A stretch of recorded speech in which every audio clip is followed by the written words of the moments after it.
to face each other. So is that where we're at right now with Canelo? No. Crawford needs the money. Crawford needs the money? Yeah, he needs the money. No, how can you convince fans that he can beat Canelo? I ain't trying to convince y'all that he can beat Canelo. He's a good fighter.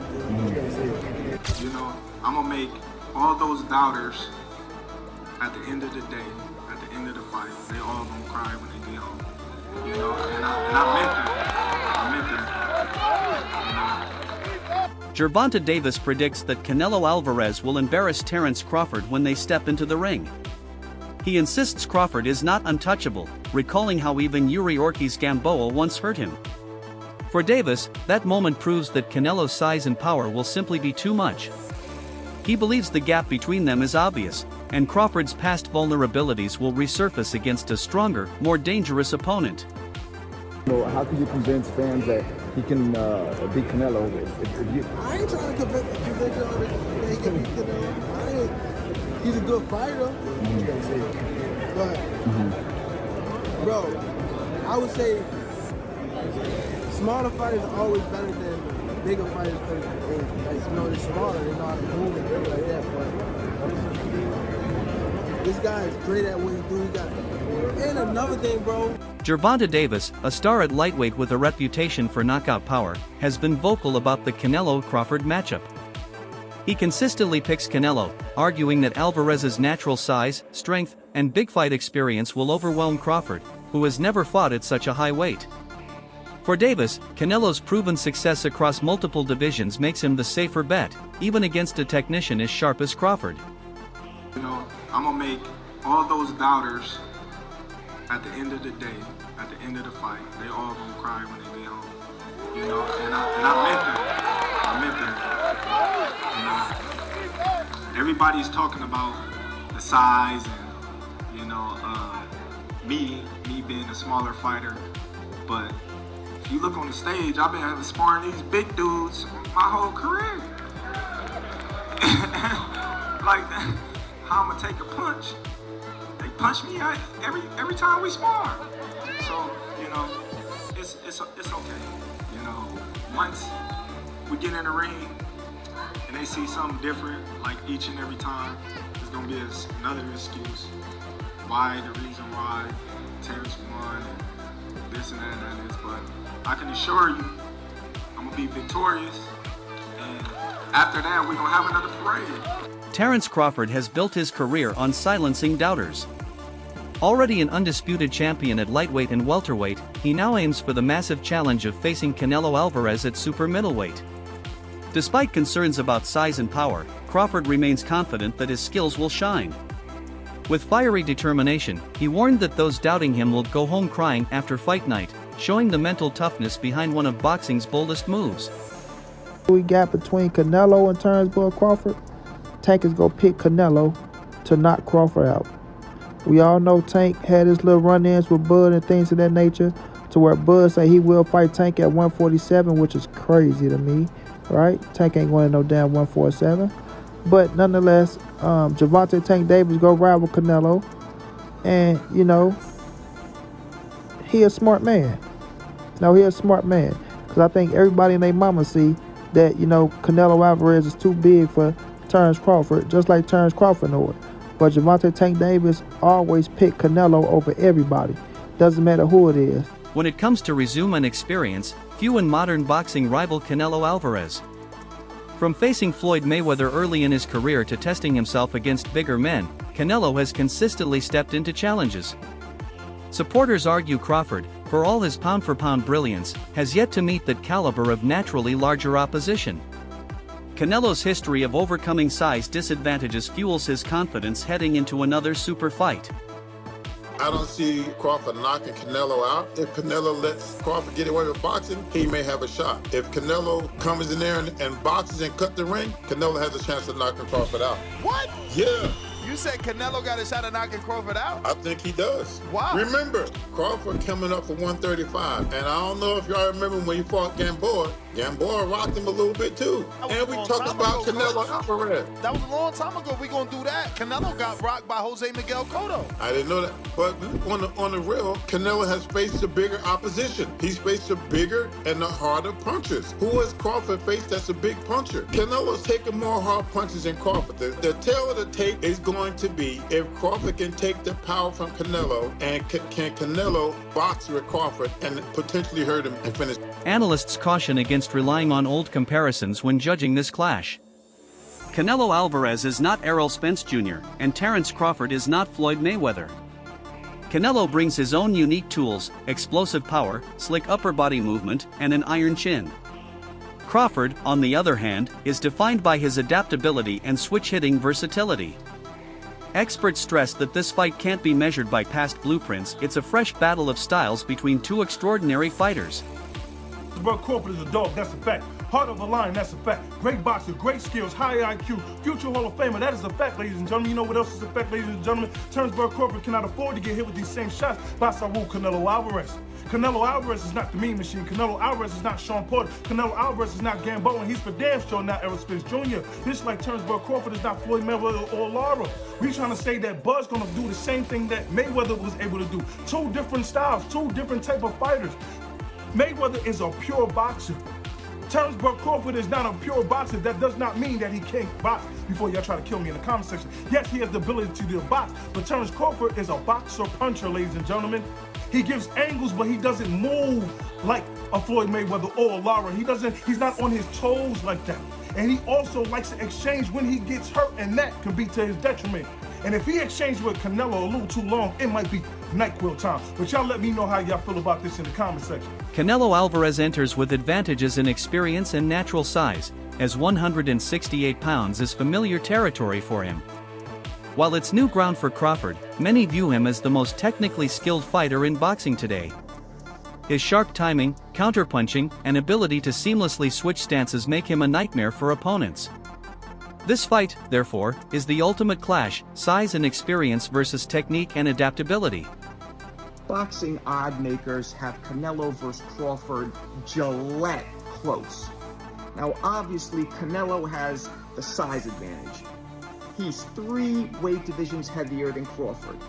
And most people believe that Crawford carries the skill advantage, being an overall more skilled fighter. Neither guy is known for tremendous defense, but it's still solid. And of course, they're both chiseled into the Mount Rushmore of pugilism for their ironclad wills. The one area that people say Canelo might have the advantage is in experience fighting heavier dudes. Now, obviously, all fighters spar out of their weight classes, but when it comes to actually fighting in the pro ranks with those 10-ounce gloves, Canelo's the only one between the two of them that has a multitude of experience fighting super middleweights and light heavyweights in the pro ranks. So does this slight advantage give Canelo the nod and make him a bit of a favorite? Or is Crawford going to prove that size doesn't matter and it's skills that pay the bills? What do you guys think? Tell me in the comments. Veteran trainer Abel Sanchez has voiced strong doubts about Crawford moving up to fight Canelo. He notes that Crawford has never operated at this weight or size level, making the leap a serious risk. Sanchez warns that climbing divisions too quickly can expose even elite fighters to disadvantages skill alone cannot erase. He pointed to Dimitri Bibal's win over Canelo, where Bibal, a natural light heavyweight, had to perform at his absolute best just to secure victory. If a bigger, stronger fighter like Bibal had to dig that deep, Sanchez argues, Crawford's task will be an even steeper uphill battle. He's going to be a first ballot Hall of Famer. I just think that moving up in weight without having fights to merit that, I think it's the wrong move, but he couldn't handle a 154-pounder the way that he was handling everybody else before, and Madrimov is not Canelo. Canelo's been used to fighting all the bigger guys and has done very well with the bigger guys. Nobody's hurt him. Nobody's heard of him. He's fought the biggest punch. He fought Gennady. Come on, he fought Gennady twice, really the good fights, and then Bivol hit him with everything and couldn't hurt him. So how's Terence gonna do that? I don't think he can. I see Canelo going away maybe in a 16-12, 17-13 kind of fight. The first 3 or 4 rounds will be difficult for Canelo, or a little harder for Canelo because of the speed.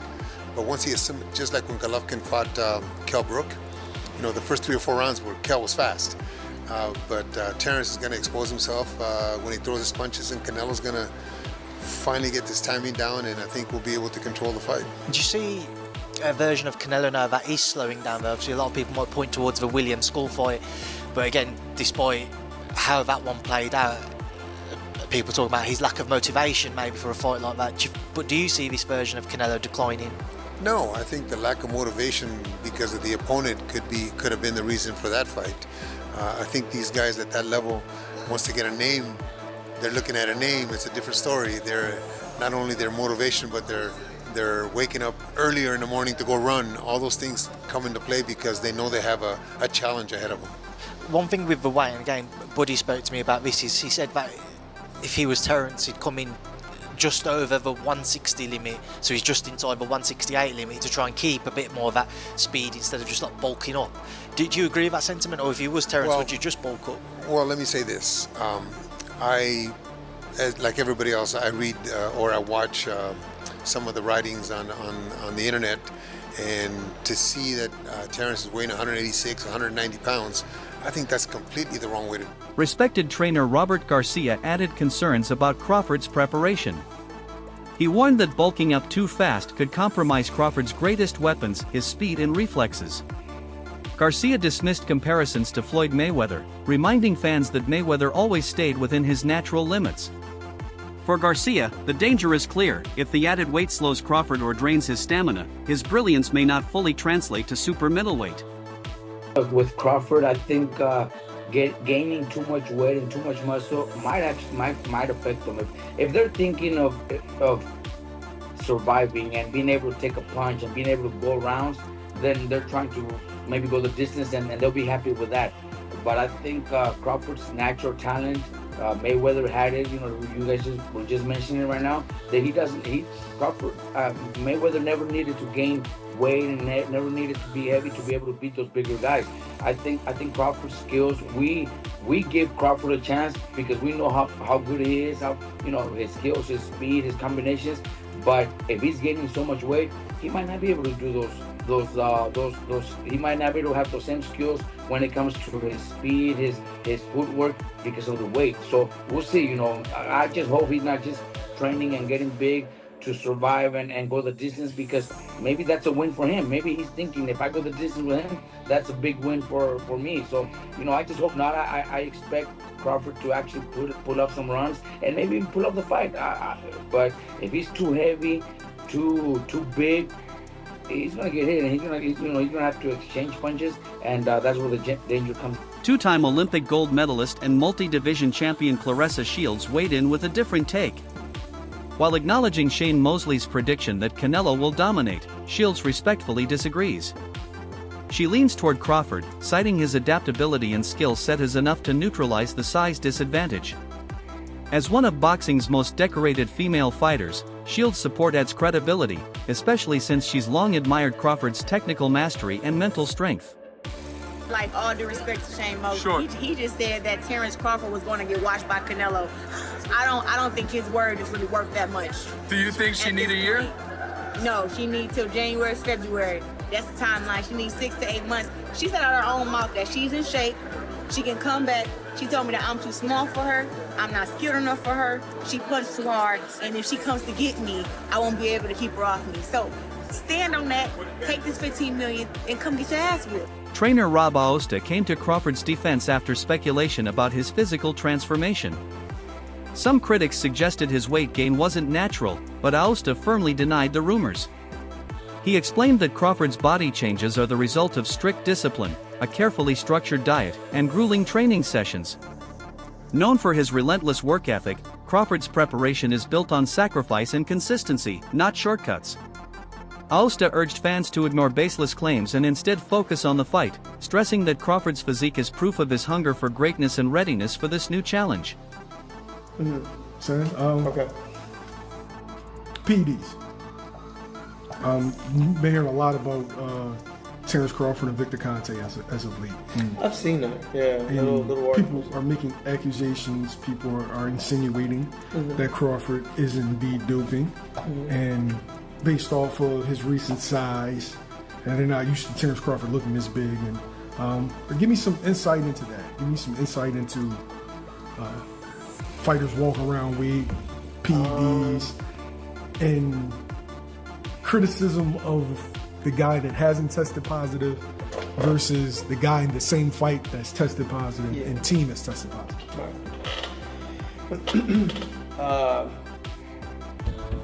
First, I don't think Crawford's taking anything. I don't think he is. I think just the size difference in what he walks around to what he's been looking lately, that is that's just something that possibly, that's how he walks around.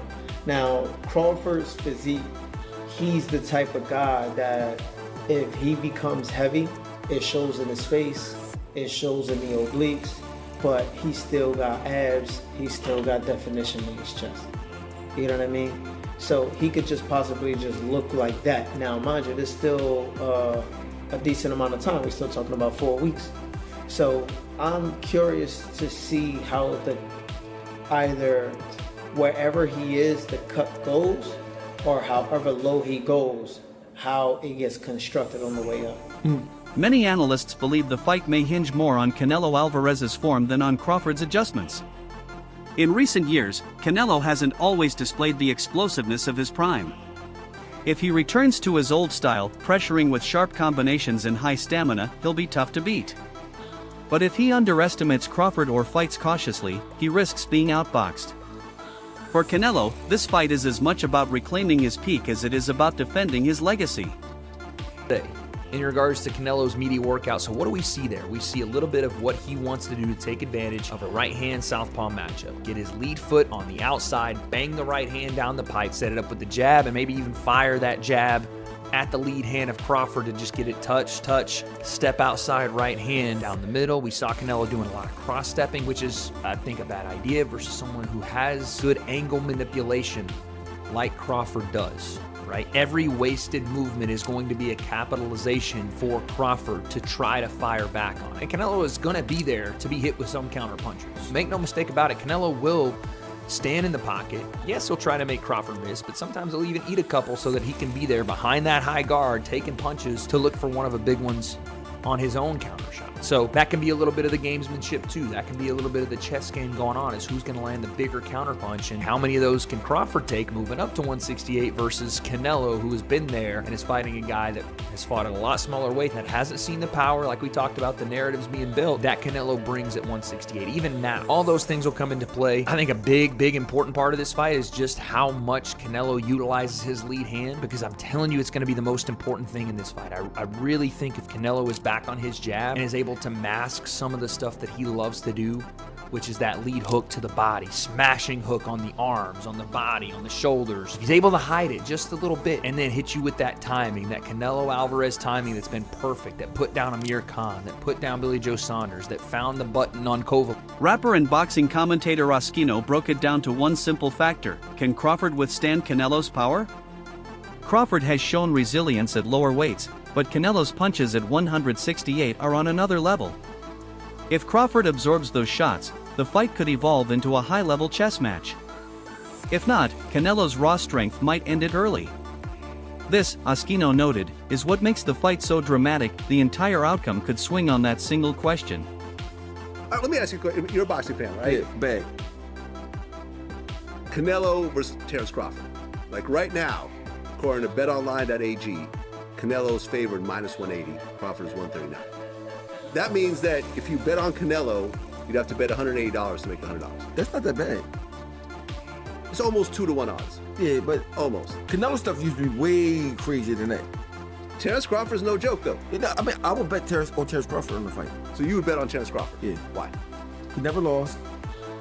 Mayweather beat Canelo real easy.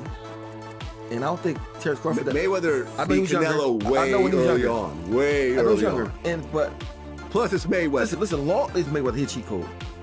But I think if anybody can beat Canelo, it's Terence Crawford. You know what I mean? I'm not betting against somebody that never lost. You know what I mean? Now, if Terence Crawford take his punches, that's what we got to see. Yeah, September 13th in Las Vegas. That's going to be the biggest fight ever, bro. It'll be on Netflix. I think it's going to be the biggest fight ever. Yeah, Canelo's getting 150 million. Crawford's getting 50 million. Huge paydays for everyone involved. I think they'll get probably back-end money, too. Yeah. Well, how does that work? Because it's not pay-per-view. Do they still... Netflix putting up the money. So I'm saying, so they don't get no back-end then? No, there is no back-end. There's ticket sales. Yeah, because you know, pay-per-view, the back-end is the most. There's no pay-per-view. I guess if you give me 50 million up front, I don't really care about the back-end. You give me but 150. Netflix doesn't do back-ends, period. Like, even so on he getting movie 3 deals. times more than Terence Crawford? God damn. That's crazy, bro. I would at least think it'd be 2 times. Would you turn down 50 million? Not even 5. So, I know today you could be pocket watching the other boxer, but at the end of the day, you're still getting 50 million. Yeah, 50 million. Biggest payday he's ever gotten in his life, even after taxes and whatever. Like, I just think he was enough of a draw that he can get half, at least half of what he was getting. Well, of course, 50 million, 50 million. I get 50 Well, million. Canelo has the whole like Latin community, and you gotta think that's a huge thing. But yeah, I remember Terence South Crawford's last America. fight's been sold out just like Canelo's. No, I mean they all sell out. Like, Terence is a beast. I just feel like Canelo's kind of a bigger figure. He a bigger figure, but I didn't think he was that 3 times bigger. This fight's gonna be insane. Hey man, it's all about negotiation. You know what it was? Because you know why probably he getting so much less because Canelo ain't had to take it. Canelo scared of Benavidez though. Period. And I don't think he can beat Benavidez at all. I would bet on Benavidez. Yeah? For sure. That wraps up today's breakdown. Stay tuned for more. Until next time.